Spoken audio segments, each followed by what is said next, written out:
Hello and welcome to another edition of the Living Large Theater Podcast. Billy Santiago here with my friend of 36 years, Gary Rodriguez, super producer, Noe Ayala. You can reach us at livinglargetheater@gmail.com. We're available on Spotify, iTunes, Google Play, Amazon Prime, the iHeart Podcast Network. If you want to become a sponsor of this fine show, reach out to our super producer, Noe, before what time, Noe? 9 o'clock. 9 o'clock at 956-451-1633. Rate our podcast, share with a friend, leave us a comment, and more importantly, hit that subscribe button so you get notification next time we have a pod up. Hey, Billy, thank you so much, and welcome to the Living Large Theater Podcast. Remember, admission into the Living Large Theater, absolutely free. All you need is a sense of humor and a thirst for information and a little bit of entertainment. This is the Living Large Theater Podcast. We want to thank our corporate sponsors, Ward Thomas, Majestic Studios. Thank you so much, Ward, for all you do for this program. Also, Texas sportsman Fred Rodriguez, a corporate sponsor of the Living Large Theater Podcast, and we have to highlight Arnold and Corina Flores of the White Sands Marina in Port Isabel, Texas. Those are our corporate sponsors, and we are forever grateful for their support of this wonderful, wonderful program. And this is season 4, and we wouldn't be here without you, our listeners. So thank you. Give yourself a big round of applause for supporting the Living Large Theater Podcast. Well, Billy, the debate last night was between President Biden and I still call him President Trump, and it didn't look good for Biden. I don't know if you watched it. But, you know what, Gary? I felt so bad for Biden. I really did. I did too. I kept saying, dude, retire. You've had a good 50 years in public service, man. You were vice president for 8. Yeah. You were president for 4. It's time to just enjoy the rest of your life, guy. It was painful, man. It was. The really gloater was. in me wanted to gloat because there's a big gloater in me.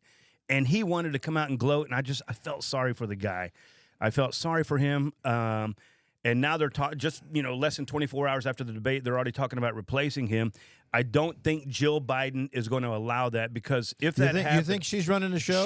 She's not running the show. She's keeping him in the show. I know Obama's running the show. Obama, Ron Klain, Susan Rice, they're running the show behind the scenes. They're the wizard behind the curtain. Exactly. However, Jill Biden is the one who's keeping Joe Biden in the race. And I'll tell you why, because if he drops out anytime between now and the election in November, there will forever be an asterisk next to his name in all the history books that are forever written heretofore. Well, that he didn't serve out his term, that he was elected in 2020, supposedly, but nonetheless, he didn't finish his term for whatever.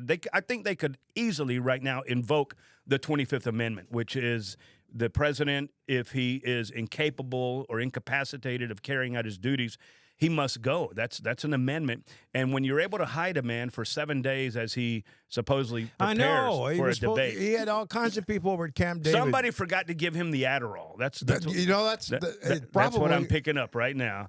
But Trump did amazingly well. I'm a Trump supporter. Okay. Yeah. I'm with you on that. But I'm going to qualify that. I'm a Trump supporter. But he does say dumb things every now and then. Well, the whole abortion thing, he was talking about, everybody wanted it. Everybody, turn over Roe versus Wade, yada, yada, yada. Yeah.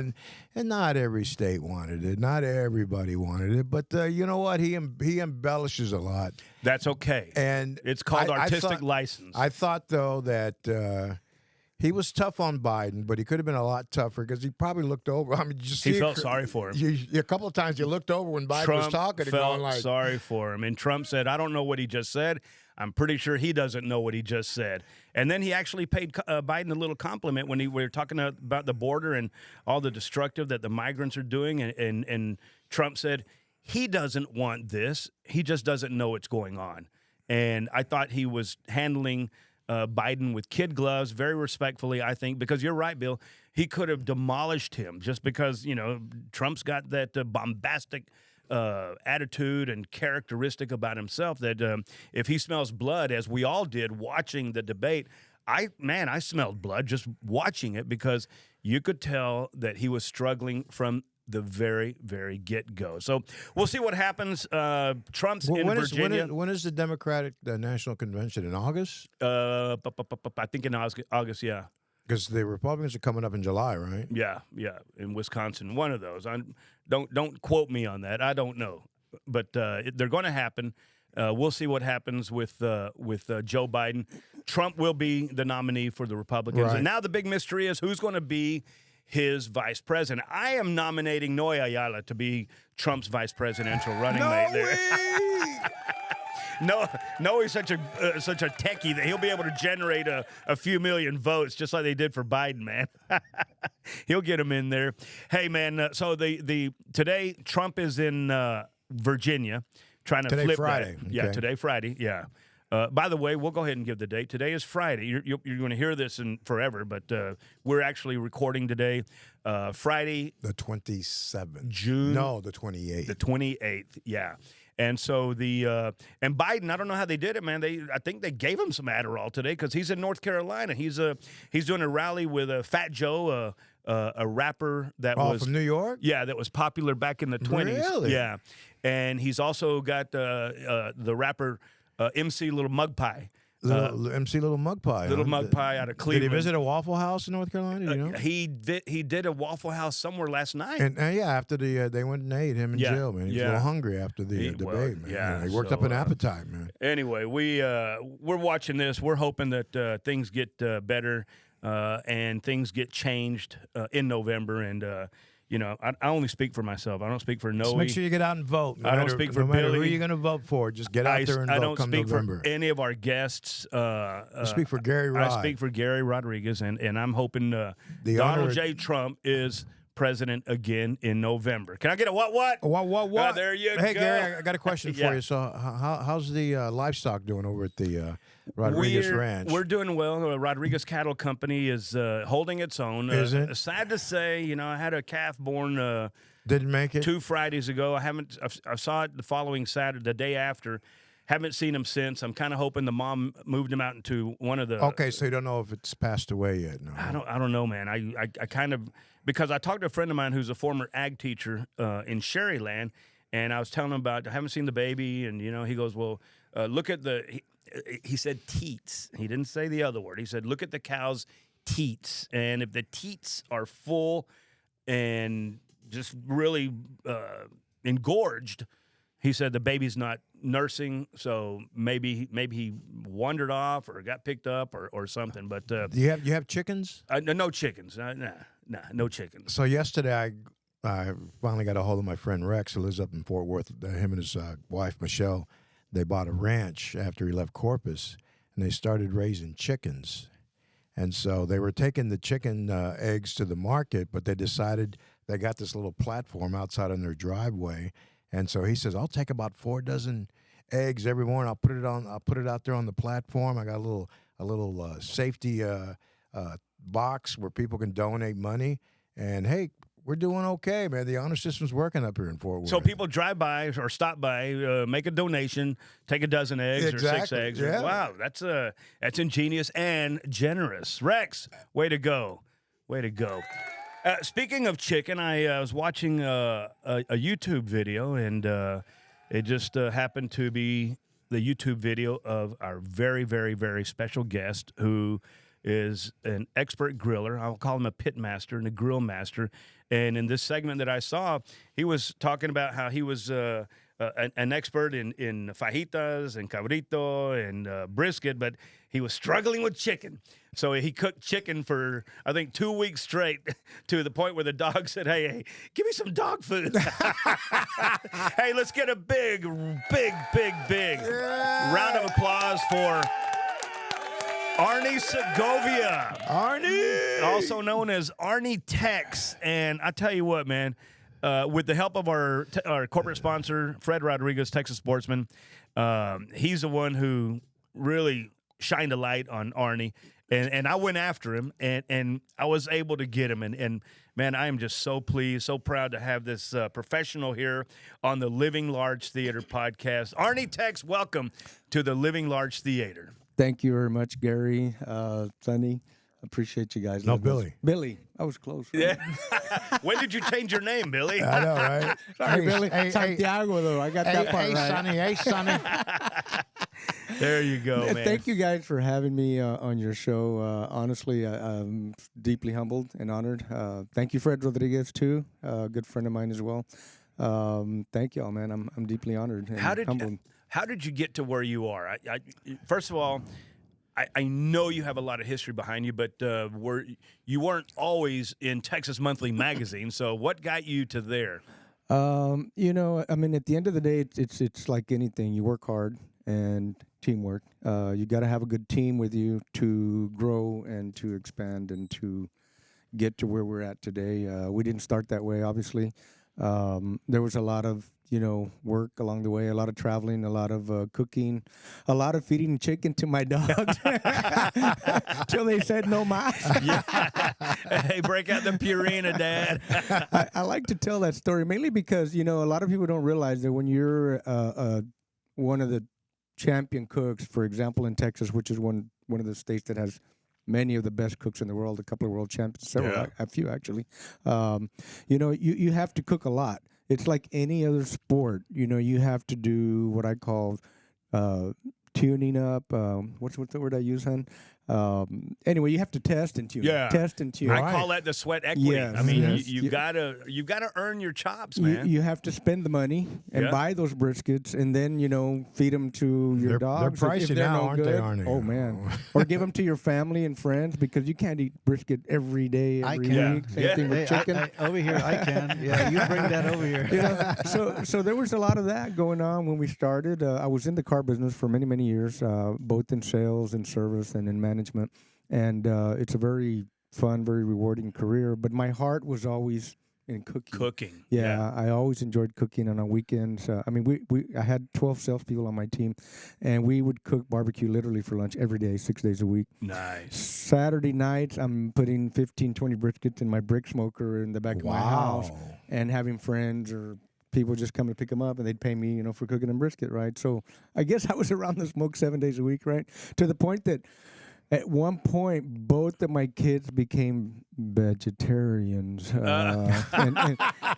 I tell people I think I drove them, to vegetarian because they were like, "No more meat." Hey, just like your dog, no more chicken. Yeah, but anyway, I tend to ramble, so stop me anytime. No, this is a rambling podcast. To kind of answer the I do want to introduce question. or acknowledge your wife, Terry Tex. You're Arnie Tex. Terry Tex. She's here, yeah. And she's here. She's a wonderful supporter of yours. Absolutely. She Couldn't has do to it be as without much her. traveling as you do. Absolutely. And that was another big part of our success, and is still today. Yeah. Is having that support and that other backbone that supports you when you feel like you need supporting or when you're not sure you're doing the right thing, making the right decisions. Sometimes, that little encouragement and that little keep going. You need it. You can do it. You need it. We Mexicans, we try to act and pretend and be like we're big chingon macho man, right? But deep down inside, we're just little guys. We're like little everybody boys, else, man. Hey, We Billy are. has a question. I want to do some recognition right here. Arnie Segovia, also known as Arnie Tex, has a Facebook page, has a YouTube channel. He's a pitmaster, a grill master. He has a combined 100 grand champion and one of the top brisket chefs in the nation.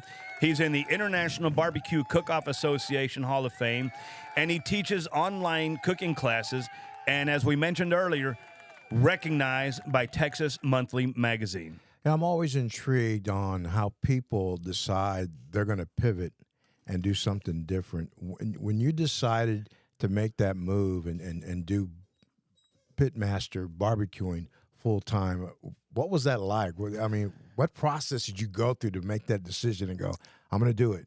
Okay, well, it's there's always a story, right? And before I explain that, let me just clarify. It wasn't 100 grand champions.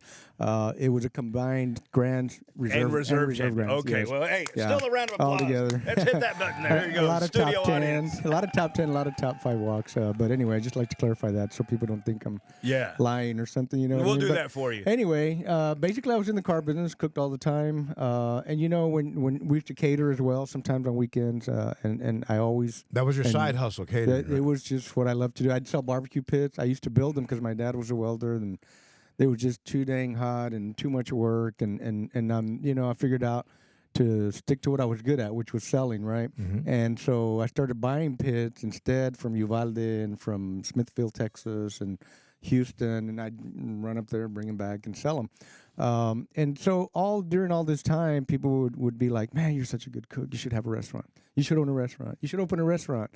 Well, I'm here to tell you that it was a lot of fun. We did it in 2008. It was a lot of fun. It was You opened a restaurant? I bought a turnkey restaurant that used to belong to Terry's brother-in-law. Okay. And it was just basically, it was a Mexican food restaurant, turnkey in San Juan, Texas. The name was Dos Arbolitos.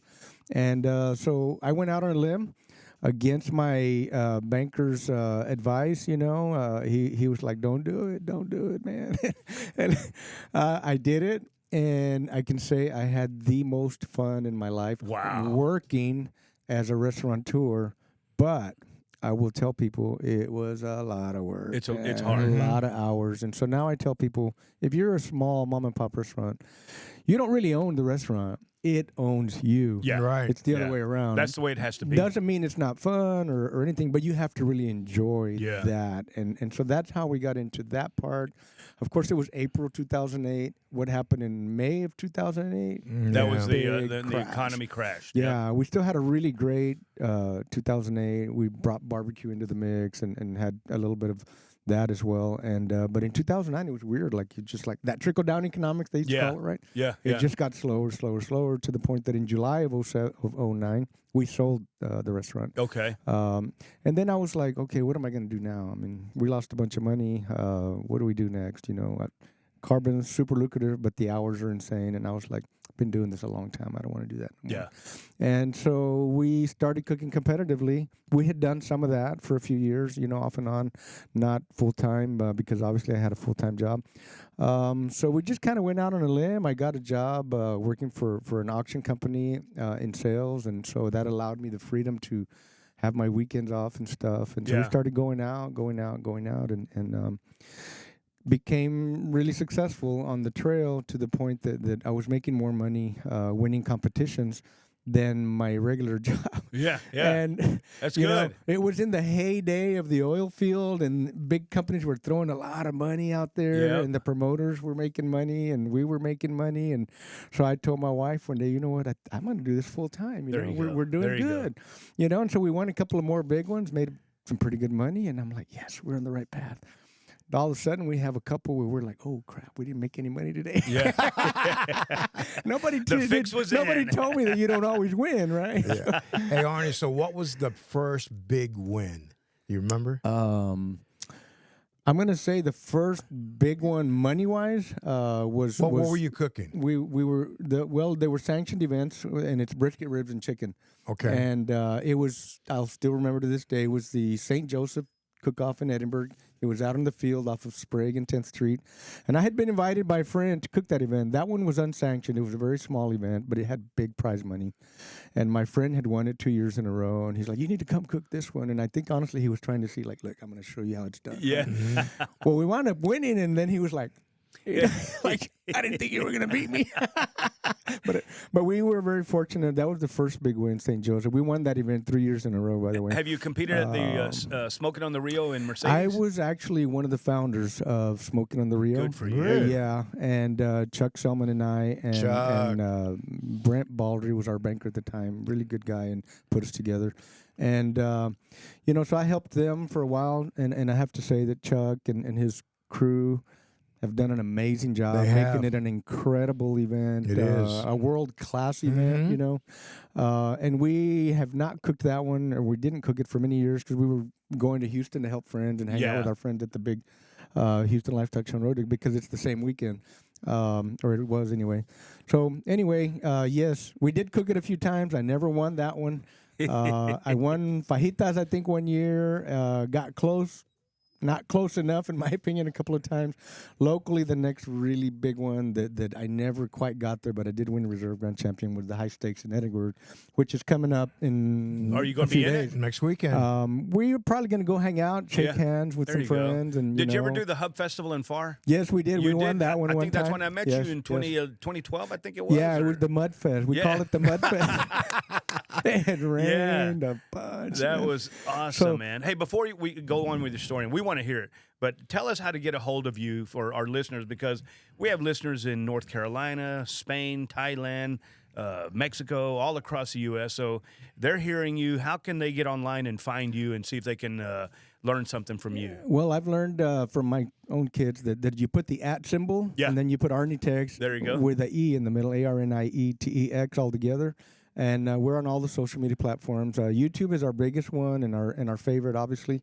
And then we're on Facebook, TikTok, and Instagram. That's amazing. So we're on all those platforms, and we have a pretty big following on all of them. I think YouTube is our biggest. We're really kind of getting really close to 1 million, but we're not there yet. Hey, that's good. And You so will. We're hoping by the end of the year we crack that little So goal. Gary told me you were going to bring some food. And that's why I That's showed why. up. That's why I didn't eat lunch. That's you why I know. showed we up. have a play You know. here. No. What's going on here? If he huh? had told me that, I would have. No, that's the only reason I showed up. You know, Hey, I tell you what, man, we would be honored to have some of your food sometime. And I think that time that you won at the Mudfest in Far, I believe I was taken to your booth or your area and tried it, and it was amazing. So let's get to. wait, I have one other question. I did Okay. bring some spices, Noe. okay. I brought some of my rubs for you guys. I have one other question. When you're cooking and you're at your pit, and do you have somebody come over and just? I mean, I know it's a rule where you don't like anybody touching your pit. Period. and you work with a team, right? Or Yeah, it's just you? yeah. You Cooking, it's just me. Okay. Yeah. So- but at cook-offs, yes, that's where those things do Yeah, happen. no, Somebody that- be walking by and they'll open your pit. That's a no. no-no. Yeah, that's though. a big Yeah, no-no, yeah. I grew up Yeah. old school. So my Yeah. uncle, one time he was cooking. I was a kid. I went over, hey, what you? He's like, Yep. yeah. I actually witnessed it at a cook-off one time. It was next to a carnival. It was part of the event, and a carnival employee was walking by, and he opens a barbecue grill. Uh-oh. The pitmaster dude got up and just shoved him, threw him on the ground. I was like, "Oh man, you don't mess with a guy's pit, man. Of course You not. don't. Not especially when you're competing. Yes, and especially especially. when the prize is pretty good money. Yes. The prize money's not what it used to be. Why is that, Arnie? Back in those, because back then, like I said earlier, the oil field companies were dumping a lot of money. The economy was great, and everything was just go, go, go. And so there was a lot of money around. And then when the oil field tanked and the economy kind of backed down a little bit, a lot of the prize money came down. And Kinda another dried thing up. that happened, there's two or three. There used to be two main sanctioning bodies in Texas and another smaller one, and now there's another one. And so it kind of got split up. Yeah. So now A little the bit diluted. yeah, and the promoters have to like split it between here and there. Yeah. And the prize money is just not as big as it used to be. Have you ever gone out of state to compete? We went to Florida one year. We were invited to Sonny's Smoking Showdown. It was basically an invite-only event where they invited the best of the best in the country, very much like the Jack Daniels World Championship. There was only I want to say 70-some teams there at that event, and we traveled all the way over there, broke an axle along the way, spent the night in Louisiana, and got there late, so that really affected our game. I think we wound up with an 8th place chicken, and brisket was somewhere in the You make thighs, 30s right? or Chicken 40. thighs. At that event, it was thighs, yes, sir. Okay. And I had a Facebook friend from Florida buy the pork butts for me, and when I got there and got them, I was like, oh, man, this is not what I was looking for. No. Right? But we did the make it work, didn't sleep from Friday morning till Saturday night. Got to do what you got to do. Got to do it. Got to make it work. We did okay, I think, considering we had never cooked out of Texas, and against other many great champions from the country. Yeah. And so we were just happy to be invited and to be there. I have another question. Do you take your own chicken and your own Yes. beef? Okay. Yes, Okay. yes. There you go. That's part of the competition process. Is just, I tell people you don't just throw the Weber in the back and show up, right? I mean, it's a whole It's a week. process. When you're cooking 40, 43 events a year, which we used to do 38, 39, 40, 42, it's basically a full-time job. You got to Go Yeah. to every HEB, every meat market, every store looking for that perfect brisket. The Is it perfect expensive chicken. to get all that stuff for one of these really big sanctioned It, cook-offs? it can be, and not even counting the test and tune, as I say, the practice meats you buy Yeah. along the way. On average, we'd spend $500 a weekend to compete Oh, between entry fees and meats. yeah. And that's buying good prime briskets. That was even before Wagyu era. Now everybody's buying Wagyu. The Wagyu alone's $200, Yeah. $250, $300 now. You know, I saw one of so- your YouTube presentations, and you were reviewing, and I thought, man, this was something that I think would humble somebody to do a review of somebody that's cooking what you cook, and you reviewed HEB brisket, sausage, and turkey. And you said you spent $77. Your half pound Arnie. Yeah. Order. Give me a half pound of this. Yeah, Half yeah. pound of that. Half pound of this. Yeah. And you gave it an outstanding review. Why? What was it about HEB's cooking or food or quality that Arnie Tex gave it such a high rating? I have to say that I'm very how do you say it? There's a word and it slipped my mind where I'm not super judgmental because I know what it's like You're open-minded. to be on the other side. Yeah. I know how much work goes into it, and I know what my competition food and other competitors' foods taste like, which is not the real world in a restaurant level. So I try to be very very much like, okay, is it good for the average Joe Blow? Will people enjoy this barbecue? And honestly, I think Aaron Franklin raised the bar for everybody, and HEB's True Texas Barbecue that day, and I said it, this day, it's on. Yeah. Every restaurant, including when I was in business, has good days and bad days. Sure. That day, they were on. I mean, I can't think of really hardly any other briskets I had that were much better than that. Yeah. Or the ribs or the chicken. Sausage, I'm like, sausage has so many different flavors. That, Right. Well, I saw where to you me, said it's just sausage, but you spent $77 on all that food that you were testing, and you said, That's I a can't bargain. you said, I can't believe I got all this food for that little money. I think you even said that's the least I've paid for this much food. it really was, because you go to Franklin. When we did the Franklin video, it was like almost $500. Yeah. And we buy a big platter. You spent $500 Yes, at Franklin's? Yes, somewhere around there. Wow. Pretty close. And because when you're in the video business, it's kind of like radio. It's a show, right? You're making showtime, so Better to be a speak, right? show. And so we have to make a nice presentation and make it look good. And a lot of people say, "How come you weigh 400 pounds? Look at all that meat. You could have fed 10 families." Yeah. It's true. I don't eat it all. Yeah. I just taste. You taste it, yeah. So you had a big to-go box then, Oh huh? yeah. Well, I had my wife. I had my son. We had some other people we met there, and we shared with them as well. And we had the to-go box too. Hey, so how long was the wait before you got to... At Franklin's, we got there about 7:30, 7:40 in the morning, and we didn't get in the door till about 12:45 Wow. to get served. Yeah, And they still had everything. and there was still a line outside. Yeah. Isn't that amazing? Yeah, it is. It That's really is. crazy. And I can say I've been there 3 times, and every time it's been excellent. Have you met Aaron? Yes, I have. I've met him a couple of Nice times. guy? I met him at the Texas Monthly Barbecue Festival. I didn't get to really spend time and visit with him. Yeah. It was more like, hey, Yeah. he knew who I was, so I felt great. Man. And we took a picture together, and Man, I've we're met- so blessed to have you here with us, dude. In the barbecue world, mostly everybody's really, really good. But to answer that question about HEB and just put a period on that. Yeah. It was excellent that day, and I've seen other people go there and say it wasn't that great, and then I've seen people go to Aaron's and say it's not great. There are in the barbecue world what I call barbecue snobs, and I pride myself on not being that guy. Yeah. Where it doesn't taste like mine, so no, it's no good. And I'm going to be a lot of arrogant in this relatives way like and say, that. you know what, dude, your barbecue probably ain't as good as you think you are. Hey, It's the Arnie, truth. You always It's have the truth. you always have one of those in the family. Hey, mine tastes better. Oh yeah, oh yeah. So- I mean, we competed on a very high level, and we were in the IBCA Barbecue Hall of Fame and all that here in Texas, and I was also a judge, so I would sit and judge food, and we ran the judging section, and I always tell people, I'll challenge you to go sit down and judge some barbecue if you think you're that great, because there will be some barbecue there, and when I judge sometimes, one time I sat down and judged ribs, and I'm going, holy I don't know whether my ribs ain't walking. These guys are on another level better than Right? me, and I was Hey, already, man. up But there you're at the willing, top. you're willing to learn. Yeah, you never stop. And like learning, you just man. said, if you think your food is Yeah. the greatest, you Yeah. might not be You totally need to go do a correct. couple of competitions, Yeah. and let's see if you really are. Hey, Arnie, so I watch videos of you on Facebook, and how many grills do you have in your backyard?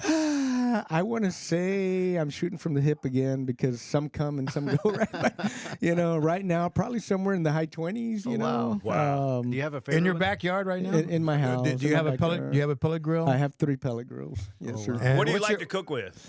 Honestly, it's kind of on a whim kind of thing, or depending on what we're gonna record that week, that month, we'll make a schedule.